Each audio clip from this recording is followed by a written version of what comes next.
selamat datang di Ngobrol edisi ke-13.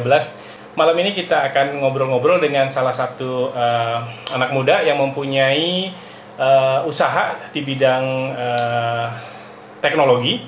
Namanya Henry Pratomo. Beliau ini teman lama saya dan kita dulu pernah gabung di sebuah sebuah perusahaan yang sama, dan kemudian dia melanjutkan karirnya dan sekarang berlabuh di bidang teknologi. Kita lihat dulu ya, apakah Mas Henry sudah online atau belum. Kita lihat, belum ternyata. Oke teman-teman, edisi ke-13 ini balik lagi ke format lama, format yang biasa kita lakukan, yaitu dengan video jarak jauh. Jadi tidak langsung, bintang tamunya ada di sebelah saya. Karena format-format sebelumnya kita sekitar tiga kali ngobrol itu dengan format yang langsung. Rasanya sih lebih enak format langsung ya, cuman karena keterbatasan jarak dan juga keterbatasan tempat, karena bintang tamunya itu nggak selalu ada di sekitaran tempat tinggal saya, jadi kita malam ini balik lagi ke format lama. Oke. Semoga beliau sudah gabung nih.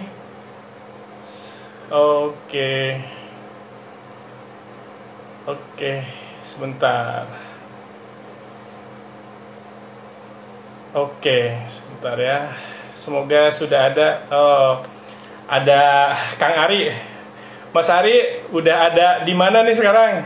Di Jogja atau di Jakarta? Atau sudah ada di lokasi syuting lagi bersama tim Dapur Film? Kalau seandainya sudah ada di Jakarta, sudah ada di Jogja lagi, berarti kesempatan ngopi-ngopinya diundurkan lagi ya untuk waktu yang tidak ditentukan.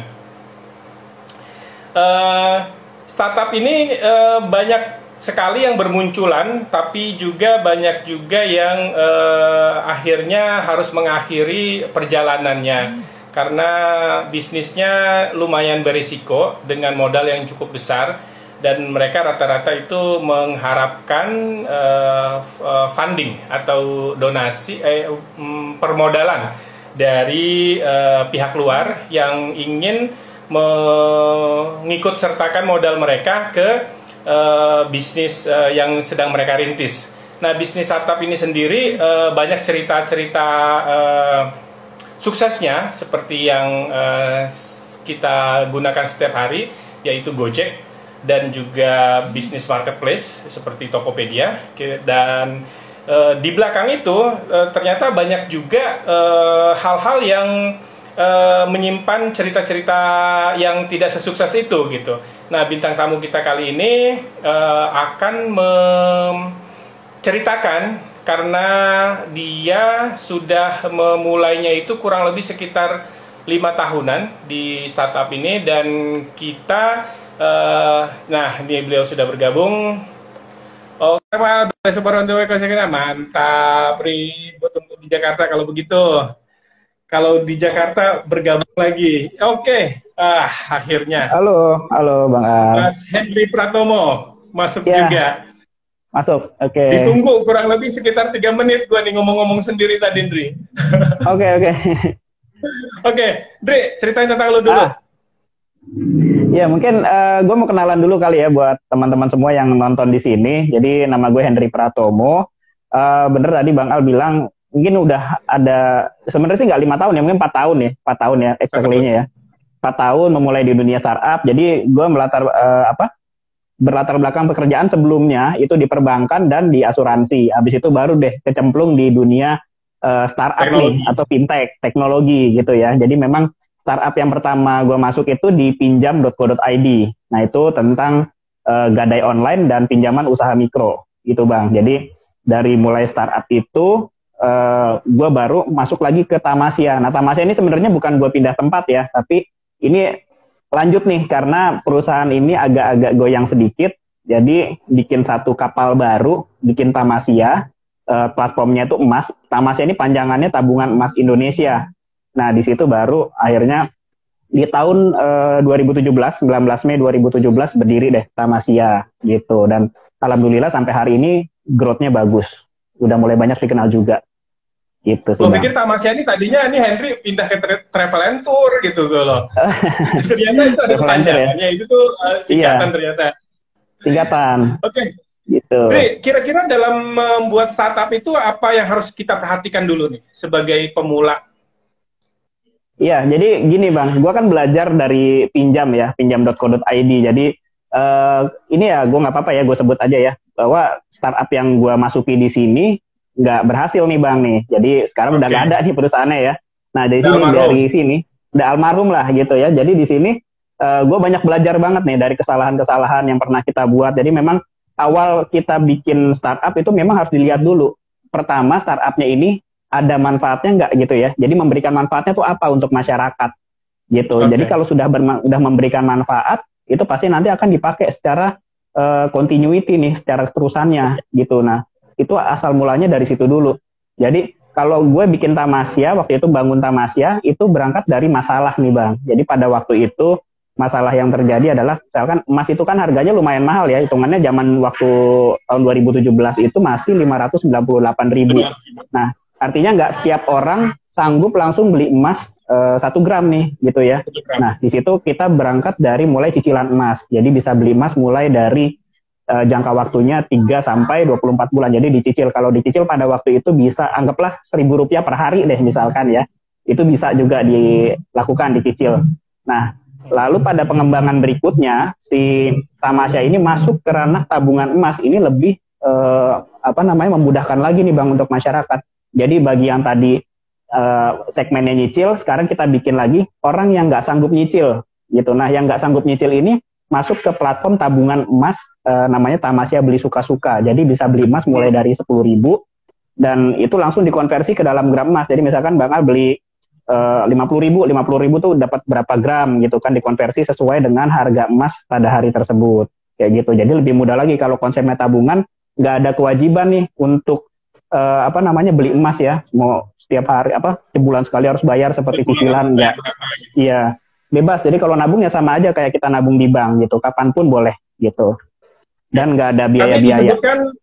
Tadi disebutkan ketika kita bangun startup harus dilihat pertama itu adalah sisi kemanfaatannya. Iya. Nah, selain itu apa? Nah, kalau pertama kan dari sisi manfaat ya. Jadi yang kedua itu kalau gue sih selalu lihat apakah ini akan dipakai seterusnya gitu. Dan yang ketiga itu yang paling utama sebenarnya di future-nya itu memang akan berguna banget atau enggak gitu, dan orang-orang akan pakai terus sebagai kebutuhan atau enggak. Nah, biasanya kalau startup atau aplikasi startup ini kan yang kaitannya sama teknologi ya Bang ya. Kalau teknologinya ini bagus tapi tidak ngena ke target marketnya dan orang nggak pakai, seterusnya di future-nya juga nggak pakai, ya jadi useless, jadi nggak berguna. Sekarang kan yang pasti dipakai untuk ke depannya terus itu udah pasti kayak Gojek, Grab gitu ya, yang transportasi. Kita pasti butuh ya, itu udah jadi kayak kebutuhan rutin. Nah, kalau kita bikin startup udah sampai penggunaannya seperti itu udah luar biasa banget. Itu sih Bang. Oke. Nah, gue tertarik untuk yang manfaat nih, yang si pinjam ini kan kurang manfaat apa coba Andri? Itu pinjamin uang, gadein uang, dan itu kebutuhan sehari-hari yang basic need ya, terutama untuk kalangan menengah ke bawah. Kenapa bisa Bang? Ya. Jadi gini, kalau ya manfaatnya benar gitu ya, cuma kan memang kemarin itu yang difokuskan di Pinjam pada waktu itu adalah gadai ini Bang. Gadai secara online gitu ya, sebenarnya mau memudahkan, tapi pada eksekusinya gadai itu nggak semudah itu Bang, karena butuh dicek barangnya, ditaksir, dan kesalahan yang kita kemarin itu terlalu banyak fokus gitu. Jadi ya kita kan nggak mungkin ya paksa orang gadai terus gitu ya. Selain gadai sih memang ada produk pinjaman usaha mikro, tapi untuk pinjaman usaha mikro kita memang nggak semudah kayak pinjaman online yang sekarang nih Bang. Klik sekarang, 5 menit kemudian cair gitu. Nggak, tetap masih ada petugas yang untuk ngecek ya, datang validasi, telepon, proses kayak gitu. Dan waktu itu memang kita belum berani sih seperti itu. Kayak gitu sih. Jadi mungkin kayak belum langsung kena gitu. Ada semacam mismanagement juga di internalnya atau enggak ketika dia sudah running kayak begitu? Kadang-kadang kan suka kondisi di mana ketika masih fondasi si pertemanan atau manajemennya kompak, tapi ketika udah running bagus, apalagi masuk investor, itu udah mulai deh itu egonya keluar masing-masing. Ada gitu juga nggak? Karena kan masih muda-muda juga kan yang ngelakuin. Ya, itu bener banget Bang. Jadi startup ini yang megang anak-anak muda, dan terus terang sih gue ngakuin sendiri, pengalaman agak minim, itu udah pasti, pengalaman agak minim, jadi kadang-kadang ya bener tadi Bang Al bilang, egonya tuh agak-agak tinggi, jadi pengennya begini, pengennya begitu, padahal sebenarnya marketnya tuh nggak meminta itu gitu loh, jadi kadang nggak tepat sasaran gitu loh Bang, dari pikiran kita. Makanya kalau kita mau bikin satu ide atau apa tuh memang bagusnya sih ada tim yang ngecek ya, yang research gitu loh. Jadi nggak pendapat kita pribadi, tapi secara general hasilnya seperti apa nih? Oh, masyarakat sukanya seperti ini, kita kasih yang ini gitu. Oke, jadi teman-teman, kalau untuk membangun sebuah platform aplikasi yang tadi dari informasi Mas Henry, yang pertama dibutuhkan itu adalah dilihat dulu nih sisi kemanfaatannya, dibutuhkan nggak sama masyarakat apa yang kita lagi bangun itu. Terus yang kedua, sustainability-nya dipakai terus nggak sampai nanti gitu. Jangan-jangan itu cuma di saat tertentu aja. Misalkan startup beli masker, ketika pandemi udah nggak ada ya masker udah nggak dibutuhin gitu kan? Nggak dibutuhin, selesai. Terus yang ketiga future need-nya gitu loh, sampai akan ada terus selain sustainability di masa depan itu akan terus dibutuhkan atau enggak. Oke. Teman-teman, ini ada Q&A, jadi untuk teman-teman yang tertarik atau mempunyai curiosity di bidang teknologi, boleh tanya nih mumpung lagi ada di depan orang yang sudah berkecimpung 4 tahun di dunia startup, pernah gagal, pernah sukses, dan sekarang lagi membangun. Nah, yang lagi dibangun sekarang apa nih, Di?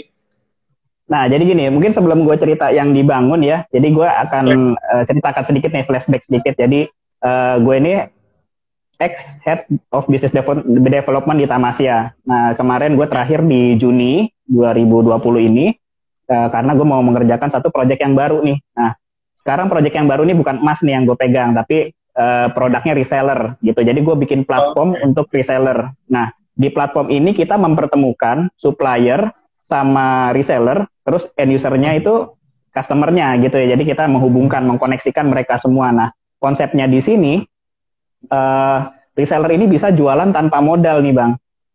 Kayak gitu. Jadi kita bikin kemudahan, dan memang ini ya, reseller jualan tanpa modal, dan ini memang momennya tepat banget karena memang kita pengen bikin satu lapangan kerja baru deh istilahnya, cara tempat untuk cari uang lah yang mudah gitu ya. Dan kita juga pengen bantu untuk ngembangin bisnis UMKM gitu.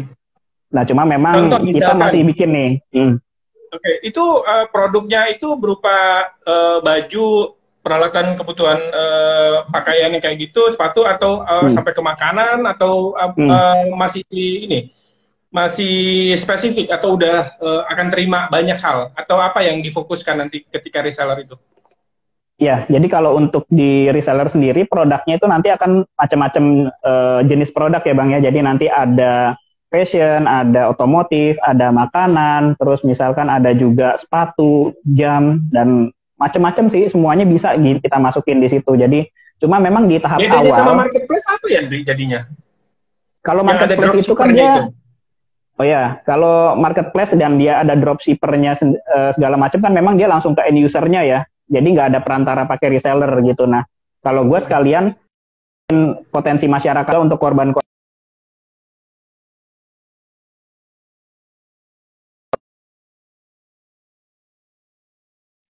kayak yang di market, sorry. Jadi gimana bedanya sama marketplace? Ya. Jadi begini, bedanya kalau dengan marketplace itu dia langsung ke customernya langsung Bang. Jadi nggak ada kayak perantara reseller atau apa. Jadi sebenarnya sisi manfaatnya sih agak berkurang ya. Mungkin ada yang sisi dropshipper, tapi nggak semua orang memanfaatkan itu. Nah, cuma kalau di gue ini memang langsung set bahwa ini platform untuk reseller. Jadi gue juga bantu untuk orang-orang yang kena PHK, yang kena dirumahkan sementara kayak gitu, supaya mereka bisa mencari uang dengan cara yang sangat mudah gitu. Nah, cara nyari uangnya gampang. Kalau di gue konsepnya tinggal klik, pilih barangnya, share, udah nanti dapat uang kayak gitu. Cuma 3 langkah mudah. Contoh gini, gue kan punya bisnis makanan, Mak Randang. Terus gue taruh nih di Lakugan ya? Lakugan, iya Lakugan. Di Lakugan. Nah, kemudian ada orang namanya Ibu B, Ibu A gitu. Hmm. Dia mau jadi resellernya si Marandang. Caranya gimana? Dia masuk ke Lakugan, ke Laku. Oh, jadi gini, pertama Mak Randang ini daftar dulu kan ke Lakugan. Jadi Daftar dulu, sementara sih ya udah memang terdaftar deh. lewat, ya udah daftar dulu ya. Nah udah daftar, Ya. nanti si reseller juga daftar melalui kita platformnya pertama dari website dulu. Daftar dari website, nanti dia bisa pilih tuh. Kita kan punya list ya, list supplier gitu ya, kayak Bang Al atau siapa gitu. Nah, nanti si reseller itu tinggal milih produknya yang mana aja gitu. Dia tinggal pilih aja. Setelah pilih, itu setiap produk itu mereka punya link, ada link gambarnya gitu ya, link masing-masingnya. Nah, kita konsepnya tuh langsung share link gitu ke grup WA kemana gitu. Dibatasi ya nanti satu orang hanya boleh meresellerkan sekian produk atau gimana? Ada limitnya sih Bang, jadi nggak semuanya ya, takutnya apa jadi kayak nggak fokus gitu. Kita bikinin kayak satu dashboard gitu, dashboard buat reseller tuh punya 5 space lapak gitu ya, istilahnya buat dagang. Nah nanti dia bisa pilih dari produknya Bang Al punya Mak Randang ada 10 rasa misalkan, dia cuma boleh milih 3 rasa. Cuma nanti kalau misalkan barangnya kurang laku, nanti dia boleh replace di tokonya di dashboardnya Bang Al gitu, boleh replace lagi kayak gitu. Kita sementara batasin dulu supaya orang jalan fokus. Gue pikir kayak begini, Hen. Misalkan orang itu mau reseller Marandang juga, mau reseller sepatu anak juga, mau reseller baju jilbab juga, mau reseller otomotif juga, nggak begitu ya mainnya? Iya, itu bisa. Jadi kan gini, tadi gue bilang, si reseller itu platformnya, gue dashboardnya cuma ada 5 yang gue boleh taruh gitu kan. Berarti dari Bang Al nyomot 1, dari otomotif nyomot 1, maksimum 5 gitu, yang bisa dia taruh space-nya. Storage-nya cuma 5 gitu. Oke. Ini dalam proses development dan ada estimasi launching? Ya, ini lagi development. Jadi memang yang paling susah nih Bang di startup nih, satu sih mungkin yang gue share juga, nyari orangnya nih Bang, timnya yang ngerjain sistemnya ini nggak gampang. Gitu, nyari tim IT-nya, back end, front end, kayak gitu. Jadi gue masih terkendala. IT banyak banget cuy, yang nganggur. Yang nganggur sih nggak banyak kayaknya. Mungkin yang nganggur udah di hire sama yang gede-gede ya, sama Gojek, sama OVO, sama gitu kan, yang gede-gede. Kalau kita kalau gue kan sebenarnya kayak kerjasama dengan rekan ini, kita bukan dana yang besar seperti itu ya, jadi timnya ya sebenarnya standar aja, biasa aja gitu. Nah kendalanya sih itu, cuma mungkin gue juga punya estimasi yang mungkin kalau nggak September ya Oktober ya mungkin ya bisa launching. 2020? Iya, masih 2020. Harusnya sih bisa kalau nggak ada kendala tim ya. Karena tim yang bantu gue juga. Sebenarnya IT development. Sebenarnya untuk tahap awal kayak gini sih nggak usah banyak-banyak sih Bang. 5 aja. 5 orang yang dedicated full ya. Kalau di gue belum pada full nih gitu. Jadi masih ada yang lompat-lompat ngerjain project lain gitu. Dan baru 1 orang yang full untuk bantuin gue di Lakugan kayak gitu. Ada niatnya hire? Kalau niatnya hire gue omongin nih. Ada. Gue butuh front end nih Bang. Ada front end. Oke, teman-teman. Pak Hendri Pratomo butuh front end. Front end itu kerjanya kayak gimana nih? Biar teman-teman yang dengar nanti bisa nyampein juga ke teman orang-orang IT yang mungkin lagi nggak mempunyai pekerjaan atau lagi ingin pindah kerja, pengen kerja dilakukan bareng Mas Hendri. Tenang aja, Mas Hendri nggak pernah marah orangnya. Jadi timnya solid. Iya, mungkin kalau gue sebenarnya bukan nggak terlalu detail IT ya Bang ya, cuma ngerti lah istilahnya kalau back end itu yang ngodingnya di dalam gitu kan. Nah front end itu untuk yang tampilan luarnya gitu loh, kalau di aplikasi itu munculnya di mana gitu. Jadi bukan sistem code-nya gitu ya, untuk frontnya, tampilan luarnya itu sih kurang lebihnya. Gitu. Jadi kalau yang mau mencari tempat baru khususnya anak IT yang front end, boleh nanti DM aja ke Mas Hendri. Boleh kasih tahu, makanya kalau lagi ada kerjaan kayak begini, pasti banyak orang lagi nyari di luar sana. Dari kemarin gue juga udah kontak ke teman-teman, cuma lupa nanya Bang Al nih. Bang Al kan temennya banyak kan. Mudah-mudahan di sini ada yang mau deh. Biar cepat. Yang denger aja nanti. Gue ada semacam pertanyaan dari dulu sih sebetulnya. Mungkin teman-teman juga mau tanyakan. Itu kan si startup itu kan suka bakar-bakar duit tuh. Ah, ah, Nah itu duitnya kan pasti dari investor. betul, betul. Nah kalau untung happy lah. Tapi Hmm. kan banyak banget tuh yang nggak untung. Itu nggak dibalikin duitnya, Ndri, atau emang itu duit dibakar tanpa ada perjanjian harus balik modal apa gimana? Nah, ini biasanya yang dialamin startup itu mungkin kita dengar ya, promonya tuh luar biasa, Hmm. sekian rupiah, 1 rupiah belanja itu marketing costnya Hmm. bakarannya gede banget tuh Bang. Nah, jadi sebenarnya kalau dari investor itu kadang memang ngasihnya kan kalau startup nih habis pitching ya, mungkin presentnya keren banget, idenya keren gitu ya. Investor nih yakin nih ngasih aja langsung gede gitu kan. Nah, tapi kadang-kadang yang teman-teman startup lupa nih kadang-kadang ya, dia suka euforia sendiri ya, dapat tuh dananya gede, akhirnya nggak kepikiran nih untuk melakukan promosi yang tetap efektif. Karena kan ketika duit banyak, gue bisa nih promo di sini, pakai ini, keluar duit sekian, sekian. Tapi sebenarnya yang terjadi adalah mereka nggak mengukur nih efektivitas promonya mereka. Jadi ibaratnya kami, udahlah gue trial dulu. Nah, tadi kaitannya dengan pertanyaan Bang Al, itu kalau rugi gimana? Nggak balikin ya ke Iya mana makanya. investornya. Nah, itu balik lagi Bang, tergantung perjanjian awal dengan investornya seperti apa. Ada yang memang dia bagi untung lah, bagi rugi istilahnya ya. Jadi Oh, sama-sama bagi untung, bagi sama-sama rugi. Jadi kalau misalkan bangkrut ya udah selesai, dia nggak ada kewajiban untuk mengembalikan. Ada lagi yang sistem kayak perbankan, misalkan dia wajib mengembalikan setiap bulan beserta dengan profitnya atau sesuai dengan dengan kesepakatan bunganya. kayak gitu.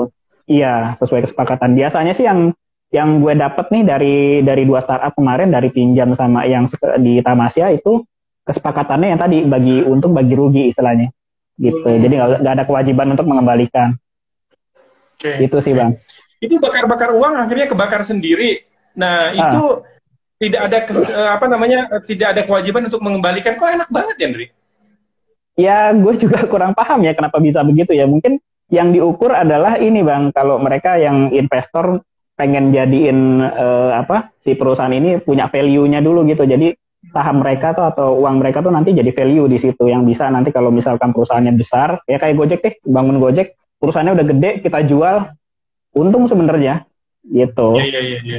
Tapi kan Lebih ke Gojek ini value-nya. kan satu satu di antara keajaiban yang terjadi di Hmm, antara hmm, yang tidak suksesnya itu banyak banget gitu loh. Misalkan dari iya. 10 startup yang lagi dibuat, satu itu Hmm. mendapatkan investor, 9 enggak gitu. Nah, yang 9 ini itu melakukan apa namanya proses pembiayaan sendiri dari para founder-foundernya, benar nggak sih Tundri? Pembiayaan sendiri dari Iya, foundernya. ya kayak lakukan sekarang deh gitu. Ini Hmm, kan hmm. belum masuk investor atau sudah masuk investor? Enggak, ini masih pribadi sih. Masih Masih dari grup pribadi, sendiri berarti ya, dari masih kantong grup sendiri sendiri. kan? Iya, masih kantong sendiri. Nah Jadi itu dia masih tuh maksud gue. bener-bener, biasanya gini Bang, kalau duit sendiri itu kita lebih hati-hati makainya. Tapi kalau pas lagi duit orang, udah gitu nggak ada kewajiban kayak tadi harus balikin tiap bulan ada bunganya. Ya itu, jadi kayak nggak ngukur-ngukur. Pokoknya gue kesini promo, gitu. Nggak taunya nggak sebanding sama hasil transaksinya gitu loh. Mungkin secara awarenessnya iya, diinget orang, orang jadi tahu. Tapi secara transaksi realnya tuh ternyata nggak ada atau kurang kayak gitu.